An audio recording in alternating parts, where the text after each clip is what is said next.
Hello, everyone. Welcome to Find Ways to Win. I'm your host, FitzgeraldStephens. Thank you guys for tuning in for another broadcast of what we're trying to bring. As usual, I like to first start off by saying thank you to the new subscribers. Thank you to the viewers. Thank you for the people who are really showing the support. Thank you for the people who are leaving comments and let me know that this material is effective as far as to them, and the fact that I'm privileged to have subscribers over in Africa, the UK, and throughout the United States, even some in Canada, and I'm really grateful for that. Here in America, of course, really grateful for that, because you could be spending your time doing something else, and I thank you for giving me that feedback to let me know that this is working, this is speaking to you. So the title of this stream is Analyze Your Opponent's Fighting Style and Engage Countermeasures. Analyze your opponent's fighting style and engage countermeasures. Now, we talk a lot about goals on this channel. We talk a lot about perseverance on this channel. A lot about having a clear, definitive objective of exactly what you're trying to achieve, mapping out a game plan, getting counsel, getting understanding, getting mentorship, making sure that you have a clear, calm disposition, making sure that you've done everything you can, to prepare to reach your goal. But how many of you know that just because you set up and to prepare to reach your goal, you have to prepare just as much for the obstacles that are going to present themselves when you're on your way to the goal. Now, I'm going to call these obstacles opponents.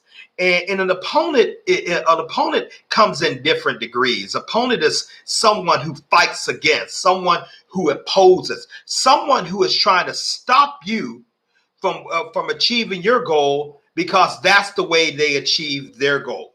Now we have to look at and we have to study our opponent. I'm a huge sports fanatic.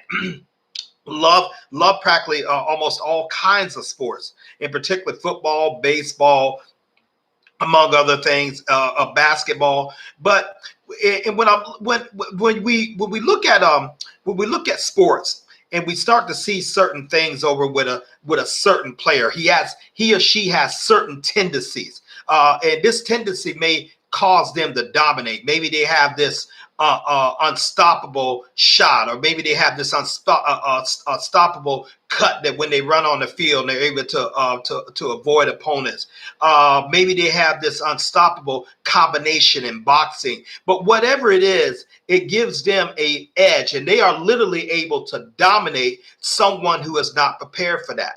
Okay, so this person is often very good at his craft. He's taken years to study that and refine that, and he just not only does he or she has the gift, but they take time to study that. They take their mission is to figure out how to win each and every time they come on the field. This is also translated into business. Now, let's just say you're facing your opponent like that. How do you prepare for a very well studious, prepared opponent who seems to have everything going, who seems to constantly be in the victory path, who constantly seems to find ways to win, and your objective is you have to defeat this opponent to get to reach your goal? I mean, only one person can get the contract. Only one person can get the title or top prize. Only one person can get the promotion or whatever the accolades that comes with winning. So what do you do when you're matched up against this type of opponent? Let's study what the other people do. Like, go back to sports. They watch film. They study their opponent, and they look for any little thing that they can exploit, being a weakness or a flaw or something like that. Something that this opponent does that leaves him vulnerable for being defeated. You have to study your opponent. You have to study. You have to know their styles. You have to know how they're going to come at you. What are their tendencies? When they really get ready to come at you hard, what are some of the things that's telegraphing their moves? Are they really get ready to back off a little bit or to make you feel at ease? How do they do it? Do they befriend? Do they full out throttle attack? Do they engage in the dissociate method? In other words, they come and then back off and come another way. So how do you figure this out? What are you doing? You have to prepare to study your opponent, and you're looking for weaknesses so that you can turn those weaknesses into victories. I'm not even going to say strength. Strength would be synonymous with victory, but you're looking how to turn that weakness into strength. You have to anticipate that there will be problems, there will be obstacles, there will be opponents who are heck bent on attaining victory at your expense, whether it's people, whether it's certain tendencies in your life, whether it's certain habits or predispositions that you're prone to, even that opponent is you. It's very possible you can actually work against yourself. A lot of us may not believe that, but many people literally work against themselves. They haven't learned how to overcome the opponent of procrastination. They haven't learned how to overcome the opponent of pride. They haven't learned to overcome the opponent of not asking wisdom. They haven't known to overcome the opponent of fatigue. They haven't learned how to overcome the opponent of being focused and being driven to a task, not being distracted. All these things are opponents, and their number one job is to stop you from reaching your goal. You have to know this. Just like a professional athlete prepares and prepares for victory and prepares for to see themselves in the winner trophy. There's another guy over there. They're preparing for victory and seeing themselves in the winner trophy with the winner trophy. Can have it. Only one team can have it. Should that team be you? Okay, so we have to think very, very serious about this, and we have to really, really be engaged. About how we're going to prepare. What are we doing? Are we on our game? Do we say we want to? We say that we want the success. We want to be successful. We got it written down. That we know what we want. We got it written down with a time limit. Do you have a file on your opponent? Do you have a file on the things that are determined to stop you from reaching your goal? Because their goal is wrapped up in stopping you from getting your goal. What happens when you have an equal strong opponent or even a superior opponent? You must study. You must watch film. You must read books. You must network. You must get wise counsel. You must get mentorship. You must find somebody who has faced this opponent before and find out how they overcame, or faced this situation before and found out how they got the victory. You have to do that. You have to be ready. You have to be looking at factors that give you an edge. The great businessmen and business women and athletes, they don't stop training. They're always working on their skills. They're always working to get an edge on their competition, on their opponents. They're always reading more. They're trying. Why are they reading more? Just to say that they have a book collection or they just read something? No, they're trying to learn something that's going to give them the edge over their opponent. They're trying to do that. Maybe if their opponent's reading one book a week, they're reading 3.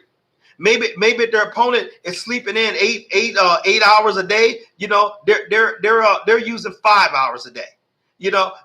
Maybe their opponent is overweight and not taking care of their physical and mental health. Hey, they're in the gym. They're practicing meditation. Anything that gives them the edge. Anything that gives them the edge. You have to be not aware of this and knowledgeable of this. This is where so many people lose it. Oh, they have the goals written down. They have the time limits on the goal. They even have a network. They're even putting massive action, which I've often talked about on my channel, putting massive action, but they don't have a file on the competition. They don't have a file on the opponent. And life is competition, ladies and gentlemen. Life is winning and losing. When many of us have heard as children, and maybe you even heard it as some adults, it's not whether you win or lose, or it's how you play in the game. Who in the blue moon came up with that silly saying? It's not whether you win or lose. It's how you play the game. Okay. Do you know? Do you know? Just talk to you guys about a little bit of history. I'm a huge history buff, and do you know? Had Hannibal would have defeated Cyprical Apricottus when he was marching to the Alps, the Western civilization would not be the predominant lead in this world. Africa would. Africa would be. That one battle right there changed the course of history. He made perhaps one of the most brilliant military moves in all of existence, and all of recorded battle, when he marched his elephants over the Alps to surprise Rome. For some strange reason, this guy decided he didn't want to continue. But had he would have continued and destroyed Rome right there, which Rome was the pinnacle of the Western world, it was the heart of Western civilization. Had he would have done that, Africa would be the dominant power within the world, not Europe. Africa would have been. That one battle changed everything. Now how was these guys? How was the Romans taken by surprise in the first place? They underestimated Hannibal, but they knew him to be a formidable opponent. As a matter of fact, Hannibal was a Roman citizen, so they knew he was a formidable opponent, but they never expect him to make a bold, dang near unthought of move to coming across the Alps. And for some reason, the man stopped. That's why it's so important to study your opponents. Now, that battle turned out that ultimately Rome lost, and they absolutely destroyed Carthage. Carthage was in North Africa. It was to Africa what Rome was to the Italy Empire. But it was a huge influential ground. They utterly destroyed it. The Romans, including salting the ground where no crops can grow, and taking people in slavery. And they broke that thing down where no one can never come out again because this general made the mistake of not keeping going. Okay, and the Romans never made that mistake again to underestimate that style of enemy. And so they prepared. They learned from that. What are you learning? What are you learning for when you look to engage upon a goal, whatever the goal is? What are you learning? And how to overcome obstacles. What are you learning when you're in the spirit of competition? And like it or not, this world right here works on competition. It works in the name of the game is to win. It's to find a way to win, to win. You win legally, ethically, morally right, and that's the way it should be done. Although some people don't do it like that, but hey, that's the way it should be done. You play by the rules, you win by the rules. What if you don't know anything about your opponent? What if you're not astute about him? What if you haven't taken time to study? What if you had taken time to come up with countermeasures so you can defeat this opponent's fighting style? Because understand, he's coming after you. He is coming after you. And so are you just going to constantly get overtaken and beat and defeated? And sometimes you will, even though you have prepared, because you have to build up strength. You engage, go into a competition. If you lose that, you learn something. You can come back and you fight. You can fight again. You can fight wiser. You can fight stronger. You can go and collect yourself and muster up your resources. What you need to do. But if you're constantly engaging in competition, the spirit of competition, and you're losing, but yet you refuse to study why you lost. Why you lost the promotion, why you lost the relationship, why you lost your business, why you lost your marriage, why you lost your home. If you don't know why you're being beat, you're going to continue to be beat. No, you don't understand your opponent. Sometimes your opponent can literally be the one looking at you in the mirror every day because you're not all in. You're not fully engaged. You know, you're going with half measures. You're not fully committed. And so that lack of commitment, just that maybe that little bitty leaven in the bread, that lack of commitment is actually literally taking the edge off of you and causing you to be beat or produce mediocre results or average results, which is worse than mediocre results. Okay. And so if you want to find a way to win, you got to study how to win. You got to study people who have won against similar adversaries that you're facing, similar opponents that you're facing, because more likely your opponent, you're not going to be his first battle. They've engaged in battles before. Okay, but someone has beat the very thing that is beating you. Someone has outsmarted the very thing or the person that's looking to outsmart you. Someone has a strategy on how to deal with this opponent. You must seek those people out. You must seek that source of information out. Or you can simply go and do trial by error method and try this and try that and try this, but you're burning time. And I don't know about you, the time is extraordinarily precious. I mean, you know, I remember one time as a single digit little boy, living up in the north in Ohio, and my mom would take us to church. She would. I don't know where dad was with that, but mom would just take us to church. Her three boys and stuff. And I was somewhere like 7 or 8 years old, and I was sitting on the pew, and my biggest wish was to have my feet touch the floor. Because I would get up to the edge of the pew and my feet can touch the floor. That was my biggest wish as a 7, 8-year-old kid, to have my feet touch the floor. 7 years old. That was 50 years ago. I just turned 57. Where did the time go? I don't know. But all I do know, I'm more confident of the time right now. I don't have, and you don't have, this trial and error method to go ahead and say, okay, if I do this, can I beat him? If I do this, can I overcome this opponent? Maybe I ought to try this, or maybe I ought to try that. Maybe if a heavyweight boxer goes into the ring with that attitude, maybe I ought to try this, or maybe I ought to try that. And he's going to get beat, as opposed to the boxer who has watched film on his opponent, or opposed to the offensive coordinator of a football team. Him and his quarterback have sat down and watched film of the opposing opponent. They know what they're going to do. They know when they move a certain way, what play they're going to call. They know when this person's in motion, what route he's looking to run. They know when he's ready to fake, because they don't watch countless hours of film, and they have prepared themselves. I like it myself. I'm a big Tom Brady fan, and also a Peyton Manning fan, among other things. These guys were known as masters of reading your offense, reading your defense like they had your playbook. They could read your defense like they had it. That's why they were so successful, among other things. But they just had an incredible knowledge of the game, and incredible knowledge of what defenses was going to run to try to stop them.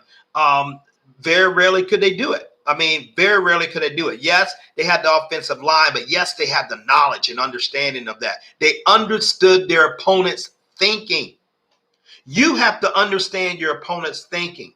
Your opponent is going to engage you. You must figure out their fighting style and come up with a way to neutralize it for your benefit. You must figure out, you must find a way to win. That, ladies and gentlemen, is going to be through preparation and study. So many times I hear about get your goal and run into your goal and run hard, run hard. But I submit to you, if you don't understand the opponent you're fighting, it don't make a difference how hard you run. Oh, sure, you may win some a little bit, but more likely you're not going to come out. You're not going to come out with the level of victory that you want simply because you're not prepared. Simply because you are not prepared. You got to take time, man, to really analyze what's holding me back. One of the biggest questions you can ask yourself: how am I constantly being defeated by this person, this situation, or this variable? How am I being defeated? What do I do? What happens to my mind when I engage this opponent? Many of you will find out you have fear. Many of you will find out you lack confidence. Many of you find out that you're just running off a raw skill. You're just gonna wing it. Wing it? You're gonna wing it? Some people have that gift. They're very, very good at it. But the superstars, they're prepared. I mean, could you imagine someone giving a presentation to a Fortune 500 company, the CEO, the CFO, the chief counsel, and all the directors, and they go into a meeting that could give them a substantial bid that could change the trajectory of their company? And could you imagine the person that's getting ready to go there, them and their team, they start talking about it, and the lead person tells them, they said, well, how was what's your plan? I'm just going to wing it. I'm just going to wing it. That's what he says to him. What do you think that team is going to think of that person? Man, you're a damn fool. You're going in there to wing it. You're not prepared. You don't know that people who was turned down many times by this team to get this bid, you don't know why they was turned down. You don't know what led to them not being able to grab the contract. You haven't studied that. You don't know that, so you can't go in there and say the same dang thing and get us thrown out before you even get started, because they're going to feel we waste our time, because they're going to see we haven't prepared. You haven't done homework on the board. You haven't done homework on their business. You haven't done homework on their competitors. No, you're going to lose, and you're going to be humiliated, and you're going to be laughed at, and your reputation is going to suffer. Ladies and gentlemen, it's just that serious. The bigger the goal, the more preparation you should have. But I think you should have preparation for everything. I don't think you should just get up and I hear these statements and I used to say them and I used to believe them. Not anymore. Statements like, hey, what are you going to do today? Some people, I don't know. I'll take it as it comes. Take it as it comes? You'll never get that 24 hours back again. So you're going to take it as it comes. What are you going to do? What are you going to do today? I don't know, but thank God it's Friday. Okay. What did you do with the Monday through Thursday? What did you accomplish? If you haven't really accomplished anything, you don't got no business celebrating a Friday.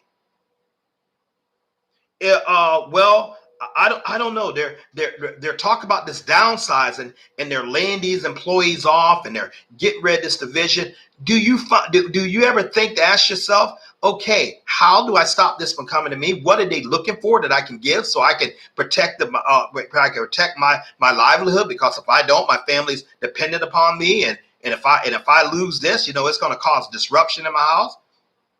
Are you being prepared?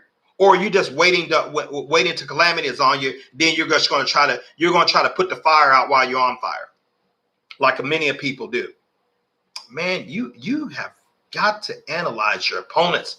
You got to analyze your opponent's fighting styles and engage countermeasures. You have to. And so many people don't understand that. They think they're going to wing it. They think they're going to be lucky, and they think they're going to hit it. Oh, and lightning does strike sometimes. It does, and the clock is right twice a day. And somebody does win the lottery at times. You know, someone does have that type of I don't know, I don't know what to call it, luck.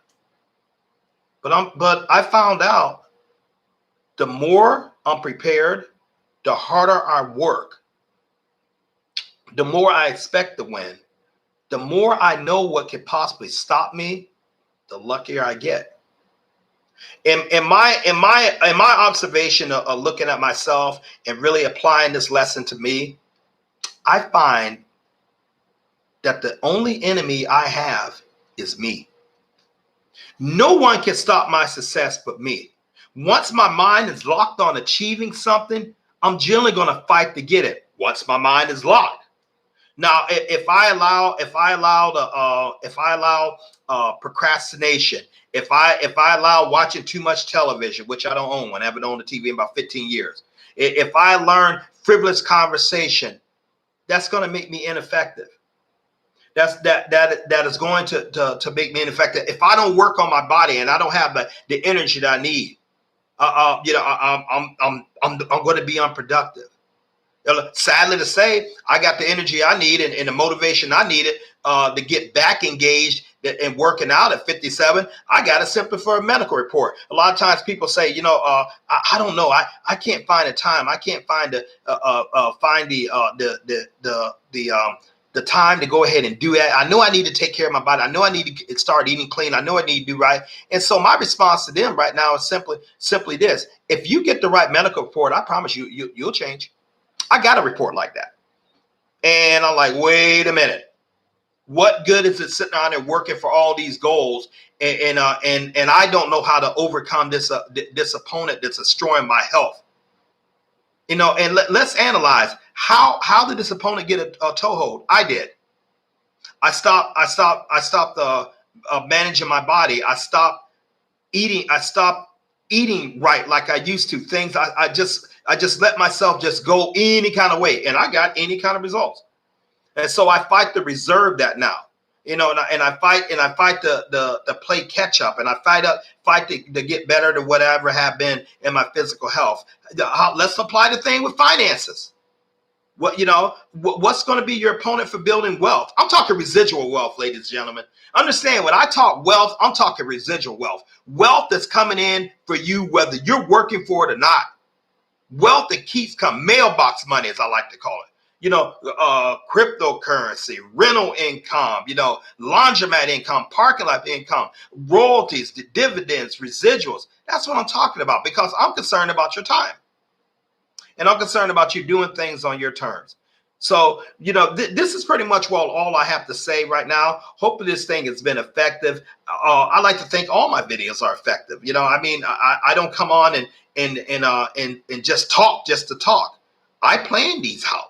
I plan these titles out. I plan, how it's going to go. And I see, the people responding back. And I see the people, being helped and blessed for it. Such especially those who take time to understand the purpose of their life. And the purpose of their life is to find ways to win and win.